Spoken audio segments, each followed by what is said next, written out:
नमस्कार दोस्तों, लखनऊ की इस शांत शाम में जहां इतिहास की हर गली में एक कहानी छिपी है, आज मैं आपको एक ऐसी कहानी सुनाने जा रहा हूं जो सिर्फ प्राचीन काल की नहीं बल्कि आज भी हमारे समाज में गूंजती है। यह कहानी है गुरु शिष्य परंपरा की, जहां एक गुरु के फैसले ने एक शिष्य की महानता को एक अभिशाप में बदल दिया। क्या आप जानते हैं एकलव्य कौन था और क्यों उसका नाम सुनते ही हमारे मन में एक कड़वा सवाल उठता है कि क्या किसी गुरु का यह अधिकार है कि वह अपने शिष्य की प्रतिभा को कुचल दे। आज हम देखेंगे द्रोणाचार्य और एकलव्य की वो कहानी जो हमें सोचने पर मजबूर कर देगी। जंगल की शांति एकलव्य के लिए सबसे बड़ी पाठशाला थी। यहाँ उसने अपनी लगन और मेहनत को अपना गुरु बनाया और गुरु के रूप में मिट्टी की एक मूर्ति को अपनाया। उसका हर बाण, हर निशाना गुरु के प्रति उसके समर्पण का प्रतीक था। पर कभी कभी नियति अपने रास्ते बदलती है।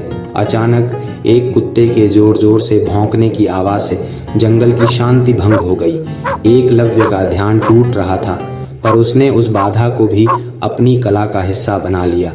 पलक झपकते ही एकलव्य ने एक ऐसा चमत्कार दिखाया जिसे देखकर कोई भी दंग रह जाता। उसने इतने सधे हुए बाण चलाए कि कुत्ते का मुंह तीरों से भर गया, पर उसे एक खरोंच भी नहीं आई। यह साधारण धनुर्विद्या नहीं बल्कि एक दिव्य कला थी। कुत्ते को इस हाल में देखकर द्रोणाचार्य और अर्जुन की आंखें फटी रह गईं। कौन था यह धनुर्धर जिसकी कला इतनी सटीक थी? जब उन्होंने एकलव्य को देखा और उसने द्रोणाचार्य को अपना गुरु बताया तो द्रोणाचार्य के मन में एक गहरा द्वंद्व शुरू। शिष्य अर्जुन से भी श्रेष्ठ हो सकता था।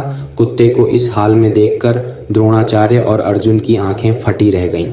कौन था यह धनुर्धर जिसकी कला इतनी सटीक थी? जब वह एकलव्य को देखते हैं तो उनके चेहरे पर आश्चर्य और थोड़ी सी चिंता है। मुझे अपने दाहिने हाथ का अंगूठा चाहिए। अपनी प्रतिज्ञा और अर्जुन के भविष्य को बचाने के लिए द्रोणाचार्य ने एक ऐसा फैसला लिया जिसने इतिहास बदल दिया। उन्होंने गुरु दक्षिणा के रूप में एकलव्य से उसके धनुष चलाने वाले हाथ का अंगूठा मांग लिया।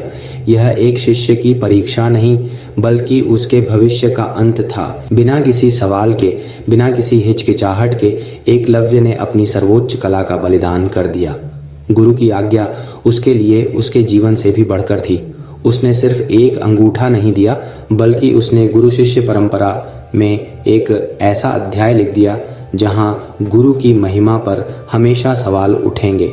एकलव्य ने अंगूठा खो दिया, लेकिन उसने जो सम्मान कमाया वह अर्जुन के कौशल से कहीं बड़ा था। यह कहानी हमें सिखाती है कि सच्ची प्रतिभा को किसी गुरु या अंगूठे की जरूरत नहीं होती, उसे सिर्फ लगन और समर्पण की आवश्यकता होती है। पर क्या द्रोणाचार्य का निर्णय सही था? क्या किसी की प्रतिभा को दबाना गुरु का धर्म हो सकता है? लखनऊ की सड़कों पर चलते हुए हमें अक्सर ऐसे सवालों से रूबरू होना पड़ता है जहां प्रतिभा और पक्षपात का द्वंद्व आज भी कायम है। यह सवाल आज भी हवा में गूंज रहा है।